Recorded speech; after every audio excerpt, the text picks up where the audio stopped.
Muy buenas, soy el doctor Percy Teobaldo Rosada Zamora, cirujano oncólogo. Otra vez acá con este gran programa por internet www.tvuniverso.net, Tu Salud al Día.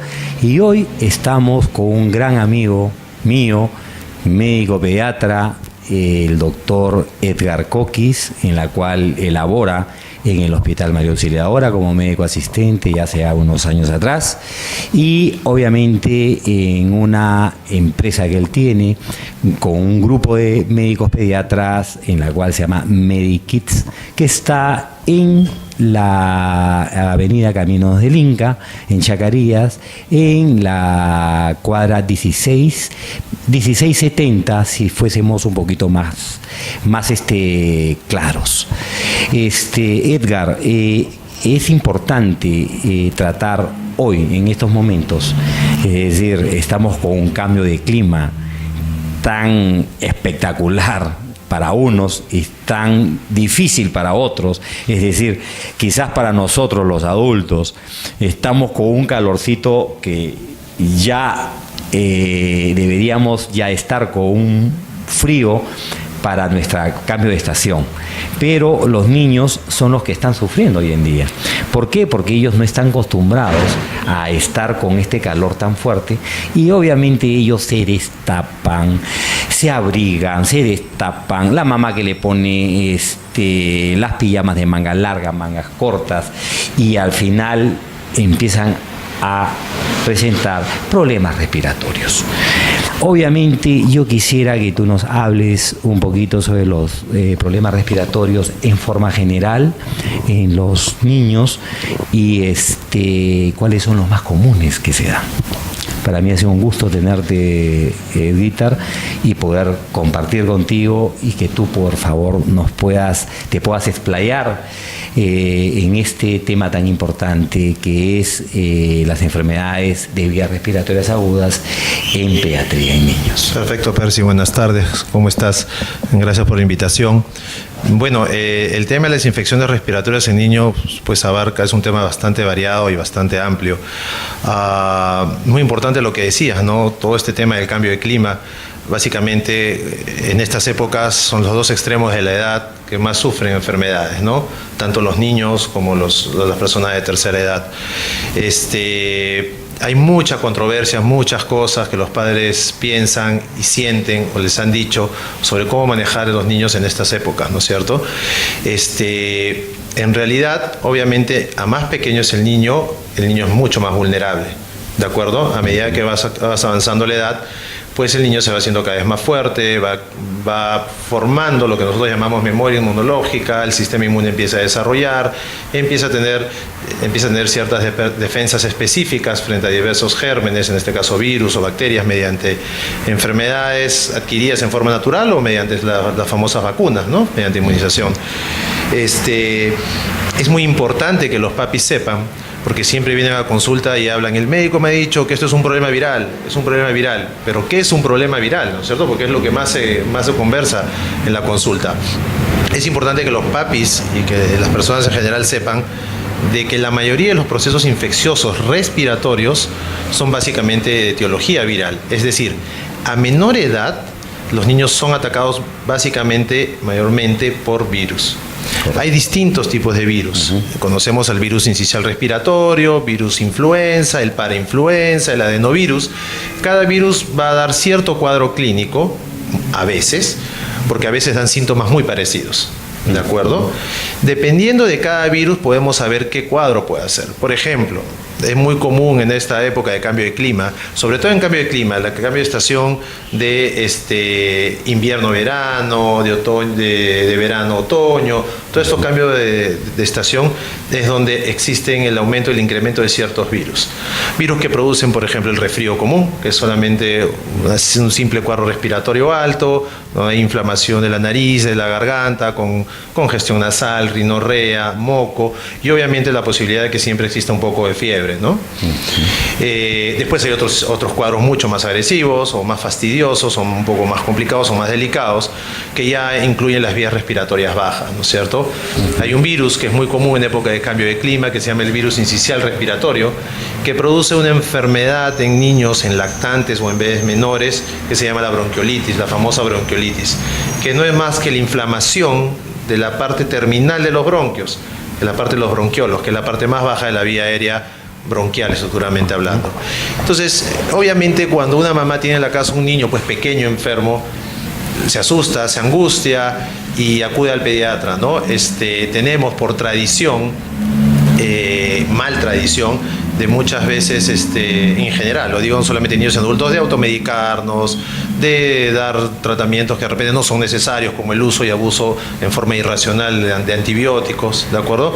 Entonces yo creo que lo más importante de todo esto es explicarle a la mamá qué es lo que tiene el niño o las probabilidades diagnósticas, cuál va a ser el curso de esta enfermedad, o sea, cuáles son las posibilidades, que en 3-5 días esto pueda evolucionar favorablemente, que de repente este niño empiece a evolucionar desfavorablemente. Entonces explicarle todo a la mamá para que ella esté preparada para acudir de nuevo a consulta o saber cómo manejarlo según las indicaciones que le das, ¿no? Exacto, lo que se llaman signos de alarma, ¿no? Exacto. Esos signos de alarma son sumamente importantes, Edgar, ¿no? ¿Por qué? Porque obviamente una mamá, un lactante, ¿no? Una mamá, un infante, definitivamente, pues la mamá es mamá gallina, es la mamá peruana. Exacto. Entonces, como mamá gallina es una explosión de nervios que al final, pues, termina con uno, termina con otro, termina con 3, termina con 4 médicos, con 5 médicos, y al final el médico de cabecera fue el que le dio el diagnóstico, sino que muchas veces se ponen nerviosas y explicándoles muchas veces estos signos de alarma que son de importancia. Es decir, de acá a acá pueden haber, como tú dices, un deterioro.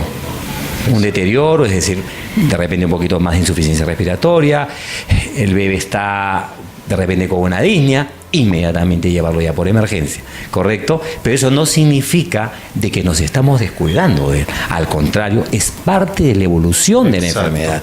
Exacto. Lo que pasa es que tú mismo lo has dicho, ¿no? En pediatría y en general en cualquier libro de infectología se habla sobre cuál es la historia natural de una enfermedad, ¿de acuerdo? Si bien es cierto, casi todas llevan más o menos un ciclo parecido, en realidad pueden haber pequeñas diferencias. O sea, es importante que los papis sepan.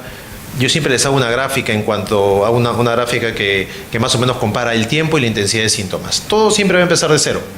Obviamente el primer día va a haber un poco de congestión, un poquito de moquito, a los 2 días de repente un poco de calentura, al tercero un poco más de fiebre, más tos. Eso no significa que el bebé esté empeorando, porque esa idea de vengo para que le corte el resfrío no existe. El resfrío es un proceso y la evolución natural del resfrío de cualquier infección viral es ir de menos a más, hasta que llega un punto máximo de enfermedad donde ya hizo 2 días de fiebre, donde mucha congestión, tos, y normalmente el cuadro empieza a remitir. Obviamente esa remisión va a ser mucho más lenta que la aparición de los síntomas. Así como el cuadro apareció en 2-3 días, el resfrío no se va a ir en 2-3 días. Correcto. Va a demorar probablemente el doble o el triple. Ahora, en ese trayecto pueden pasar 2 cosas: que el niño se resuelva el tema sin ningún tipo de inconveniente, como cualquier proceso viral. Por eso las abuelitas decían, el resfrío se cura con agua y abrigo y nada más. Y nada más. Tú le das medicinas para que pasen como sintomáticos, para que mientras dure el proceso lo pasen lo mejor posible. Pero en realidad un proceso viral se va solo. O que se complique. Y se puede complicar por 2 razones. O por una sobreinfección bacteriana, es decir, que en algún momento una bacteria que haya aprovechado esta coyuntura de inflamación de bronquio, debilidad bronquial o debilidad de vías respiratorias, se haya metido y haya provocado una complicación. O que este niño o que el virus sea también muy agresivo, ¿no? Cuando hablamos de gérmenes hablamos de virulencia, ¿no? De repente hay virus que son mucho más agresivos y tienen cierta preferencia por irse a la parte más baja del pulmón, a los bronquios, otros se van al oído. O sea, depende también de la virulencia. Depende también del mismo huésped. Y un bebé puede tener de misma edad el virus A y ese niño le provoca 3 moquitos. y en un niño de la misma edad, ese mismo virus lo tumba a la cama con 4 días de fiebre. O sea, hay varios factores que influyen en la evolución de la enfermedad. Uno es la virulencia, 2 es el estado de salud de un niño, 2 es el mismo individuo, las mismas características del individuo y su susceptibilidad. Y tercero, que es algo muy importante que ahora está muy en mención, y como lo comentabas al comienzo, es el tema de las alergias, ¿no es cierto? Es importante saber que un niño alérgico es un niño con vías aéreas un poco más débiles y más frágiles y más susceptibles que un niño que no tiene ese antecedente. Entonces es importante que los papis sepan eso, ¿no? Cuál es la evolución, cuál puede ser la evolución de esa enfermedad, darle las opciones para que estén tranquilos y saber qué cosa hacer. Signos de alarma, como tú dices, si tengo un lactante pequeño que empieza a dejar de succionar bien, que no empieza a alimentarse bien, que empieza a hacer fiebre muy alta, que no cede, que de repente empieza a tener dificultad respiratoria, que empieza a hacer quejido al respirar, o sea, son signos de alarma, la cual la mami tiene que actuar, ¿de acuerdo? Llevarlo a la emergencia, comunicarse, tratar de comunicar siempre con su médico de cabecera para más o menos él guiar cuál va a ser el plan de acción o la hoja de ruta a seguir, ¿no? Es usual que un niño, por ejemplo, hay muchos niños, tradicionalmente en mi época, y seguro en tu época, los chicos empezaban el colegio, pues empezamos a los 4 años, 5 años recién entramos al colegio, ahora van desde el año, creo que ya están yendo a estimulación, al nido 6 meses, van al nido, al jardín. Obviamente, si tú expones a un niño, mientras más pequeño sea, con otros niños que puedan estar con cualquier otro proceso, ese niño pues tiene muchas mayores posibilidades de enfermarse o de contagiarse. Porque acá básicamente es contagio. Para que un niño se enferme o una persona se enferme, tiene que haber un contagio, tiene que haber una persona que lo haya contagiado. Si bien es cierto, el clima puede favorecer el contagio, manteniendo el virus más vivo, más tiempo vivo en el ambiente, o aumentar la prevalencia de ciertos virus, generalmente siempre tiene que haber un agente o una persona que haya tenido el virus portador y que contagie a esa persona. Puede ser contacto directo o puede ser contacto indirecto, es decir, el estar en un sitio donde hay personas que puedan haber estornudado o dejado algún virus en algún momento, ese niño puede contagiarse de cualquier cosa. Efectivamente, Edgar, lo que dices es cierto, y obviamente nosotros como país somos un país en la cual pues tenemos pues una geografía totalmente diversa.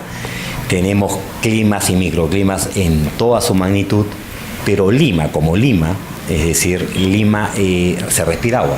Es decir, me acuerdo cuando estaba en Italia, Pisa es casi como Lima, es decir, estamos casi al 90% de agua. Demasiado. Eso significa que las vías respiratorias, somos unos pececillos respiratorios, ¿no? Entonces, eso es una de las cosas que quizás la gente o las mamis o los papis no se dan cuenta de que son mucho más factibles de que esas criaturas obviamente puedan llegar a tener problemas alérgicos y sean más fáciles de contagiar.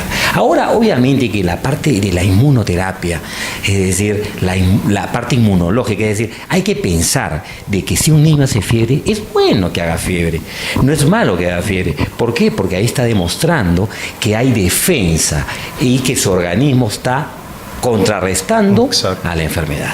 Exacto. Yo quisiera, por favor, que ahondes un poquito sobre este proceso ya alérgico, este proceso que nosotros llamamos, entre comillas, una bronquitis, un asma. ¿Cuál es la diferencia entre una bronquitis asmatiforme, un asma en sí?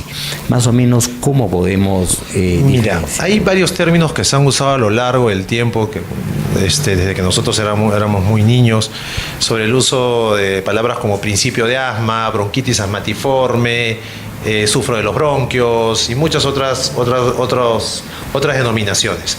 En realidad es simple, ¿no? O es un paciente asmático o no lo es. Si bien es cierto, en niños, en lactantes pequeños, hay otras entidades que se manejan para no catalogarlos desde muy pequeños como asma bronquial, tipo, por ejemplo, en Estados Unidos se llama wheezing infant, que es el niño con sibilancias recurrentes, que no necesariamente es un niño asmático, pero es un niño que tiene cierta sensibilidad o mayor sensibilidad que un niño normal a hacer cuadros de broncoespasmo. A veces hay antecedentes familiares, padre o madre con cuadros alérgicos, sea rinitis o asma bronquial. Es importante saber que para que un niño sea alérgico, generalmente, usualmente, hay una carga alérgica familiar. Correcto. Si bien es cierto, el asma es un tema multifactorial, el factor genético hereditario es muy importante. Pero hay ciertos factores también que condicionan o ayudan a que estos procesos puedan aparecer. Uno, tú lo has dicho, el clima, ¿no? Es distinto vivir a 88, 90% de humedad, prácticamente como anfibios, así haga sol igual es húmedo, que vivir pues a, no sé, a 3.500 metros o 2.500 metros o a 1.500 metros con un clima frío pero seco. Correcto. Yo te aseguro que un niño se enferma más en un clima con un 90% de humedad que un niño bajo cero en un clima seco. O sea, definitivamente correcto. Es así. Obviamente se va a enfermar también, pero el tema de la humedad es importante. La carga alérgica familiar, como te he dicho yo, de repente o no, la presencia de animales o mascotas en la casa es un tema que ya se ha demostrado, ¿no es cierto?, que los animales, los pelos de animales puede producir. No significa que sea la principal causa, pero son factores que se van sumando, el tipo de alimentación, etcétera, etcétera. Y algo de lo que hemos empezado a conversar, las infecciones respiratorias. A eso iba yo. Hay muchos niños que tienen cierta sensibilidad bronquial o en las vías aéreas que cuando hacen una infección respiratoria viral producen broncoespasmo. Y no necesariamente son asmáticos. ¿Es una posibilidad? Sí, es una posibilidad. El diagnóstico de asma bronquial se hace generalmente a partir de los 4 o 6 años de edad y básicamente es un diagnóstico evolutivo. Puedes hacer algunas pruebas, dosaje de inmunoglobulinas o ciertas pruebas, pero con certeza no hay una prueba que te diga este niño sufre de asma bronquial. Básicamente un tema evolutivo, cómo va la evolución natural de este proceso o de esta enfermedad si es que se presentara. Entonces, es muy importante eso, ¿no? Si tú tienes un padre o una madre con rinitis o asma bronquial, ese niño tiene muy altas posibilidades de tener cualquiera de esos dos o los dos. Y eso en pediatría se llama índice predictivo de asma, ¿de acuerdo? Sí, yo quería acotar sobre esa situación. Una familia, por decirte, mamá asmática, hijo asmático, no necesariamente la segunda hija puede salir asmática, pero sí puede salir con una dermatitis atópica. Por supuesto. Correcto. Y la dermatitis atópica es parte del proceso alérgico que tiene la paciente. Es parte de toda una coyuntura, toda una coyuntura alérgica. Yo me imagino que dentro de tus consultas muchas veces vas a encontrar problemas de piel. Por supuesto. Y los problemas de piel y estas dermatitis atópicas son parte de todo el equipo, toda la familia. Exacto, que ya genéticamente ya tiene. Claro, es parte de todo un complejo alérgico, ¿no? Es más, tú puedes tener niños que hacen crisis de asma y de repente empiezan sus alergias cutáneas. O empieza primero con alergias cutáneas y a los 2-3 días desencadena la crisis de asma. Pero en realidad todo está relacionado. Es un niño sensible, hipersensible. Entonces es todo un complejo, una coyuntura, ¿no es cierto? En el cual siempre el factor hereditario está presente, ¿no? Y como toda enfermedad, el asma bronquial o cualquier alergia, incluso la rinitis alérgica, enfermedades alérgicas respiratorias, básicamente son de manejo de control, ¿de acuerdo? O sea, tú controlas la enfermedad. Hay muchos niños que desaparecen por muchos años, pero nunca van a dejar de ser asmáticos o nunca van a dejar de ser riníticos. Pero la enfermedad entra en un estado silente. ¿De acuerdo? Y eso es básicamente para que los papis sepan que eventualmente podría surgir nuevamente alguna recaída o algún episodio, ¿no? Correcto. Los tips, ¿no? Tips importantes que se tienen. Vamos a mandar a unos comerciales y tocaremos los tips importantes que quizás muchas veces los padres dicen a esto no. Esto no tiene que comer o esto sí tiene que comer. O este tipo de deporte deben hacer o este tipo de deporte no deben hacer. ¿Correcto? Entonces eso lo tocaremos dentro de unos instantes.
TV Universo, un canal online con una nueva plataforma de información y entretenimiento para todo el mundo. En este canal puedes encontrar variedad de programas, turismo, deporte, salud, música, negocios, cultura, entrevistas y mucho más. Transmitiendo las 24 horas del día. TV Universo, televisión con señal mundial para gente con experiencia y espíritu joven. TV Universo, televisión con señal mundial, que te ofrece servicios publicitarios, spots, publireportajes y otro tipo de publicidad que requiera tu empresa. TV Universo, para gente con experiencia y espíritu joven. Informes Lima, Perú, 96 77 46 853. 345-0673. La Florida, Estados Unidos, 01305 74 76 323. Barcelona, España, 34 934 19 48 86. Correo informes@tvuniverso.net.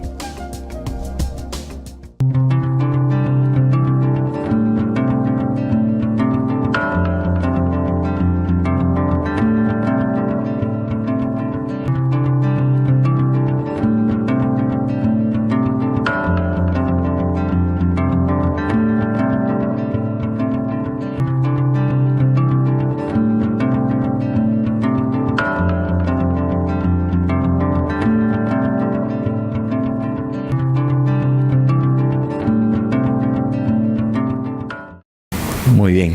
Edgar, interesante con todo lo que se ha comentado sobre los procesos asmáticos, sobre los procesos respiratorios agudos. Ahora es importante tocar, como tú hace un ratito mencionaste, las famosas leyendas urbanas o estos tips que podemos dar, entre leyendas urbanas y tips que podemos dar para las personas que entren obviamente a este gran programa que se llama Tu Salud al Día, www.tvuniverso.net, en la cual uno de los grandes problemas es paciente asmático, no deporte. Eso me hace recordar en el colegio, Edgar. Me acuerdo, habían 3, 4 pacientes, amigos míos, asmáticos, y deporte cero. O hacían 3, 4 veces y de ahí le ponían su notita de 12, 13 y de ahí pasaba con las justas, ¿no? Pero yo decía, pero ¿por qué estos chicos no pueden hacer deporte? ¿Qué deporte realmente una persona que tiene problemas respiratorios debería hacer? Es decir, ¿cuáles son los deportes que deben ir de más a menos, si es que lo podemos tocar así? Perfecto. Mira, como te dije al comienzo, el tiempo hace que cambien muchas cosas, ¿no? Hace 15, 20 o 25 años o más, 30, cuando yo también estaba en el colegio, pues había ciertas ideas de los padres de familia, ¿no? Sobre cómo manejar un chico con asma bronquial. Pues era el niño que no salía de la casa, que no podía ir a la piscina, que no podía ir a la playa, que no podía montar bicicleta, que no podía ir a ninguna fiesta, que no podía salir con sus amigos, que no podía hacer deporte, que no se alcanza a jugar fútbol, cosas de ese tipo, ¿no? Y eso cambió mucho, ¿de acuerdo? El paciente asmático debe y tiene la obligación de hacer actividad física, de hacer deporte. Ya no estamos en aquella época de encerrar al niño, hacerlo engordar, no hacerlo correr, por el temor de que te haga una crisis. Al contrario, y ahí viene el tema, han cambiado mucho los tratamientos y la idea siempre de una enfermedad crónica, cualquier tipo de enfermedad crónica y más aún una enfermedad alérgica, es hacer un control y seguimiento. Es decir, el tratamiento es a mediano y a largo plazo. ¿Para qué? Para que el asmático, un niño con asma bronquial, pueda hacer una vida normal, como cualquier otro niño, pueda jugar fútbol, pueda hacer cualquier deporte, puede ir a la playa, a la piscina, comerse de vez en cuando un heladito del sabor que quiera, hacer la vida normal que hacen cualquier otro niño, siempre y cuando sin exceso. Sean niños sanos, o sean niños con asma o sin asma, igual, todo no tiene que ser en exceso, ¿no? Claro ¿de acuerdo? Vamos a comer 50 helados al día, pero o sea, eventualmente dentro de una dieta balanceada, ¿de acuerdo? Claro. Entonces, mucho antes se veía niños asmáticos con mucho sobrepeso, porque no hacían actividad física y el niño estaba prácticamente encerrado. Y eso también era un problema, ¿no? El tenerlo metido en la casa, tú sabes, el tema de ventilar o no ventilar la casa. Los papis tienen la idea de que por abrir una ventana, la corriente de aire o va a empeorar o no al niño, va a desencadenar crisis de asma. En realidad no es así. La casa y la habitación del niño tiene que ser una habitación ventilada, porque si tú la cierras termina siendo una forma de acopio de ácaros, polvo y demás cosas. Entonces eso es peor.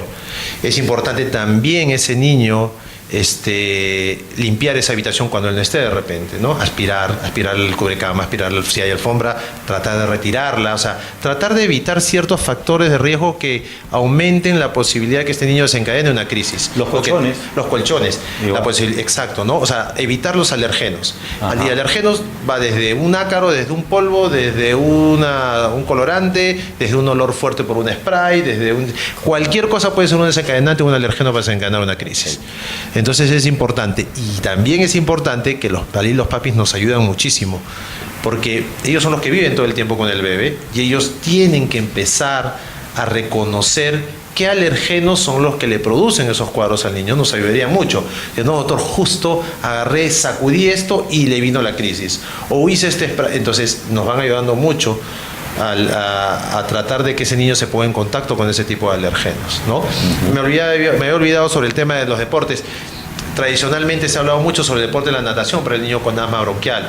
Es el mejor deporte, cualquier deporte es bueno para un chico con asma bronquial. La natación en este caso tiene un plus adicional, porque el hecho de nadar, de respirar, de aguantar la respiración hace pues que tu tórax se ensanche, tu capacidad pulmonar aumente, tu reserva pulmonar aumente, tus músculos accesorios se vuelvan más fuertes. Entonces eso hace pues que el paciente asmático, su deporte de elección sería la natación, pero en realidad puede practicar cualquier deporte siempre y cuando esté controlado.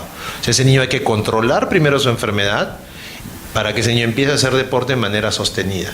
Eventualmente pueden haber recaídas, sí, pueden y van a haber recaídas, pero la idea es que ese niño dentro de la mayor cantidad de tiempo haga una vida normal, como si no tuviera ningún tema alérgico, ¿no? Correcto. Quisiera un poquito ahondar sobre la parte deportiva y sobre la natación. Yo me imagino de que en el tiempo han ido evolucionando los fármacos, los broncodilatadores, los corticoides de una u otra forma, ¿no? Antes de repente encontrabas a tratamientos mucho más con corticoides, en la cual producían ya síndromes que quizás los niños ya no lo iban a superar en el tiempo. ¿Correcto? Superar en el sentido problemas de osteopenia, osteoporosis, problemas ya que obviamente ya daban un daño en esa criatura.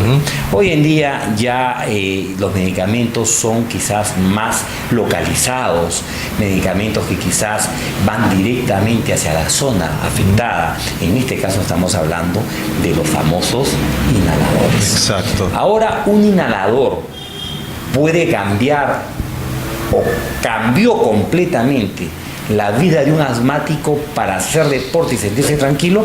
Es decir, yo hago o me siento psicológicamente tranquilo porque yo tengo mi inhalador a mi lado y puedo yo nadar en agua y de repente me viene mi crisis y ya inmediatamente saco mi spray y me doy mis puff, 3, 4 puff y tranquilo. Exacto. Sí, mira, hablar de inhaladores es un tema bastante complicado, sobre todo en la consulta, ¿no? Pero cuando uno dice el hablar inhalador, los papis se les espantan, se les para la punta de los pelos porque piensan que es algo malo. Yo siempre hago esta comparación, antes de hablar específicamente del tema de cuál es el efecto en la medicina y cómo se usan. Yo les digo, no es que el inhalador, porque hay una leyenda urbana de que el inhalador te causa el asma, porque hace que te acostumbres al inhalador y todo eso. Entonces yo les hago una comparación, les digo, la insulina no es lo que causa la diabetes. O sea, es la diabetes lo que hace que el paciente necesite insulina. Correcto. El antihipertensivo no es que le produce la hipertensión al paciente hipertenso, es la hipertensión que hace que necesite su antihipertensivo. Correcto. Entonces, el asmático es un niño que necesita un broncohilatador.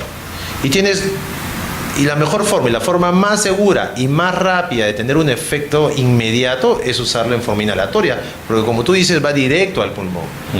Ahora, toda medicina es buena si se usa bien, hasta un corticoide es bueno si es que se usa bien, de la manera apropiada, y toda medicina es mala, así sea un Panadol, puede ser muy malo, hasta mortal, si es que se usa de mala manera. Totalmente de acuerdo. Entonces, siempre el tratamiento, el tema es de que ya te dan el inhalador y uno dice, uy, con eso me siento bien, y empiezas a diestra y siniestra a usar la terapia inhalatoria, y de ahí al final tu asma está mal llevada y totalmente en forma irregular, y eso no debe ser. Siempre tiene que haber un control estricto por parte, sea del pediatra o sea del neumólogo pediatra, con ese paciente. Seguirlo.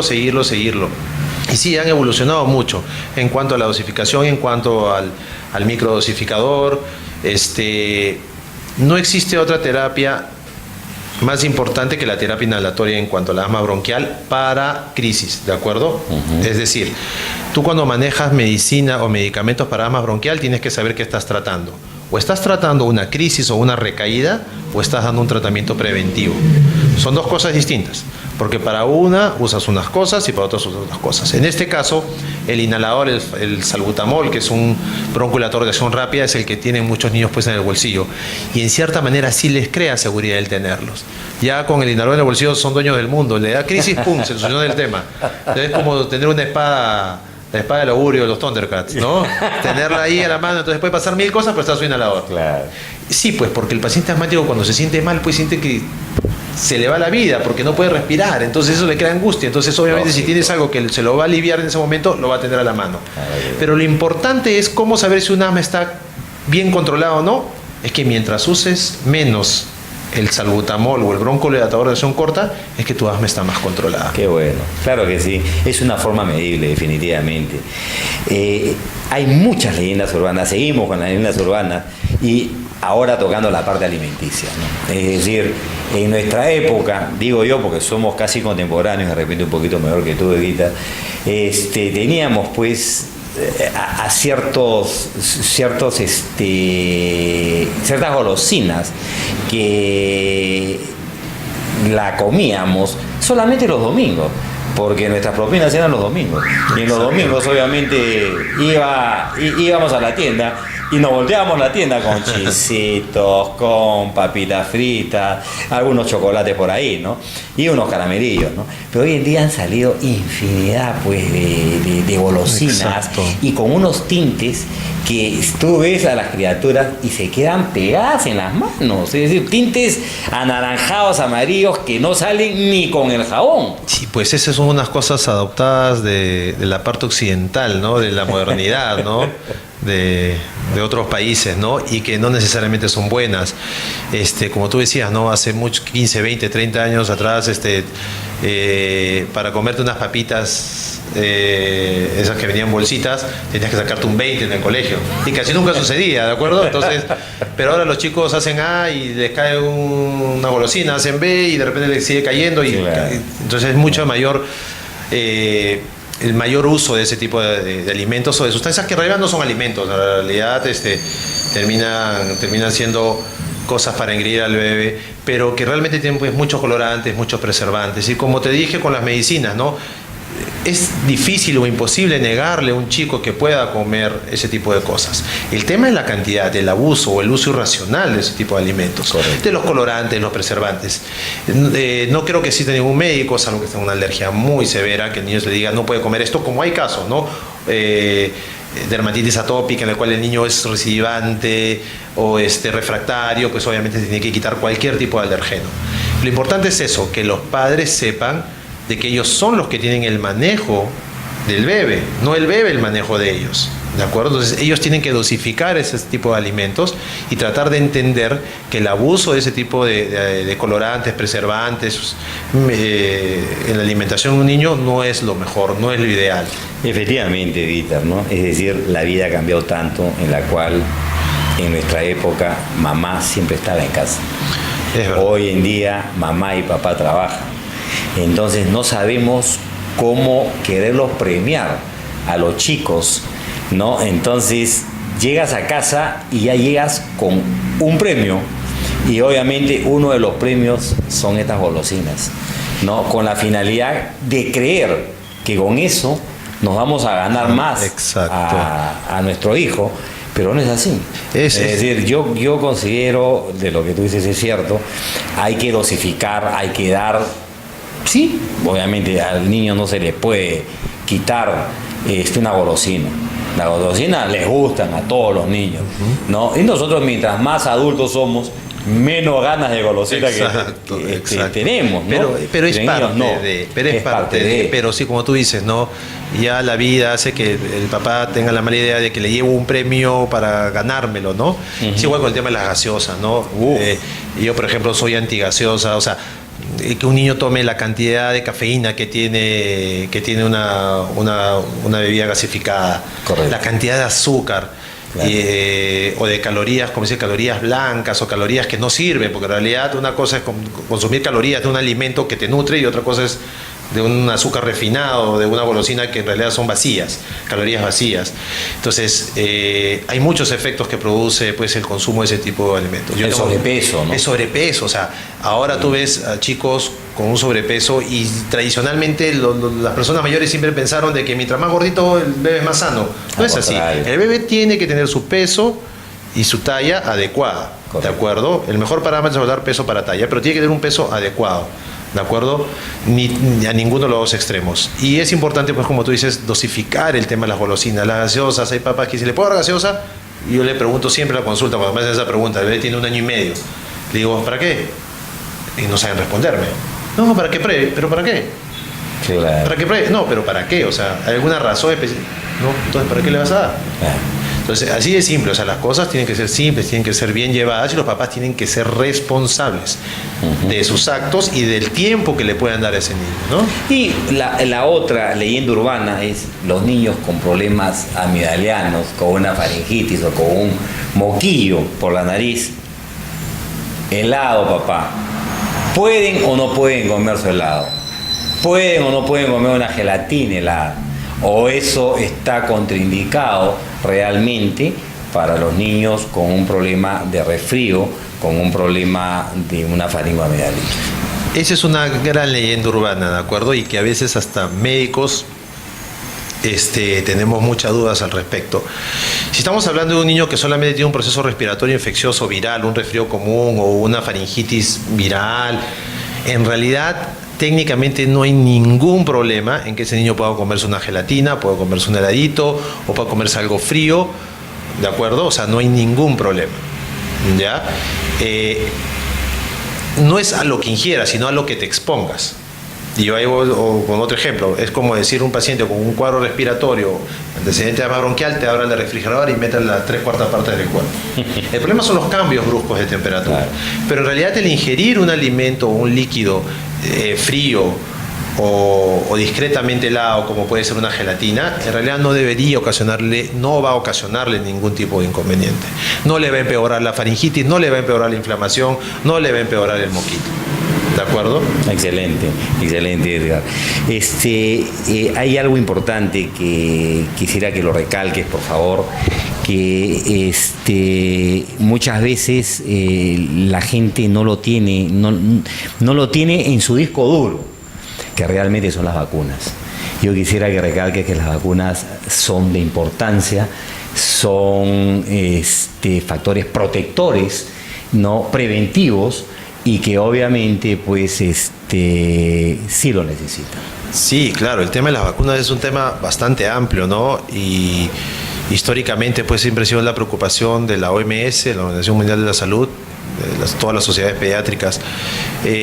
Las vacunas han ido cambiando en el tiempo, desde su efecto de inmunogenicidad, o sea, de lo bueno que van a proteger a ese niño, entre la variedad ahora de vacunas nuevas que tenemos para diferentes y mayor cantidad de gérmenes, virus o bacterias y de cepas.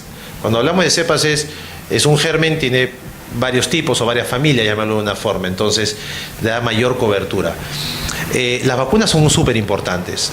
¿Cuál es el fin de una vacuna? El fin de una vacuna básicamente son dos. Uno, proteger al bebé de esas enfermedades, que es el efecto inmediato.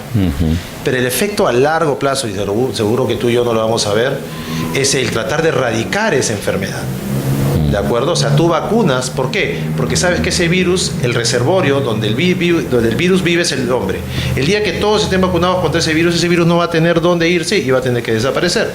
Ese es el fin final de una vacuna. Pero el fin inmediato es proteger a ese niño. Correcto. Ahora, las vacunas han cambiado muchísimo. Ahora son mucho mejor tolerables. Ahora vienen ya varias en una, entonces simplificas un poco el esquema de vacunación. Claro que pero sí. papá te dice, pero ahora cuando colocan más vacunas, sí, colocan más vacunas porque han salido más vacunas para diferentes gérmenes y enfermedades. Pero también las estamos simplificando. Ahora colocas la hepatitis B con el hemófilus influenza y con la famosa triple polio en una sola inyección. Claro, que tienes que hincarlo 3-4 veces. Lógico. Entonces las vacunas son súper necesarias para tratar de darle defensas o prevenir esas enfermedades al bebé y evitar pues que los niños caigan. Tener un niño con varicela, tú no sabes si a un niño le va a dar una varicela suave o una varicela terrible. Claro. No te la vas a jugar. Claro. Tienes que vacunar. Claro que sí. ¿De acuerdo? Totalmente de acuerdo. Quisiera tus últimas reflexiones ya en este programa, que nos pudieras dar, por favor, a todo el grupo de seguidores de Tu Salud al Día, de www.tvuniverso.net, sobre las enfermedades respiratorias agudas. Nada, solo decirles que todos los niños en algún momento, sea en forma seguida o en forma excepcional, van a enfermarse, van a tener cuadros respiratorios. Es parte del desarrollo del niño. A medida que el niño va creciendo, se va poniendo en contacto con el suelo, con los ambientes, con el jardín, con otros niños. Y eso hace pues que el niño se exponga más. Entonces, no asustarse mucho, porque muchos pacientes acuden a la consulta y dicen, se enferma mucho, se enferma muy seguido. Y en realidad es usual que un niño se enferme entre 6 a 8 veces por año. Es algo normal, la estadística es normal. Entonces, parte del desarrollo de un niño es enfermarse y no necesariamente es malo, ¿de acuerdo? Y lo otro, para cerrar, era decirles que siempre traten de contar con su pediatra, tenerlo al costado, tratar de estar en constante comunicación con ellos y preguntarle y que les absuelva todas las dudas necesarias, porque lo peor que puede pasar es quedarse con una duda porque después uno no sabe qué hacer. Creo que eso es todo.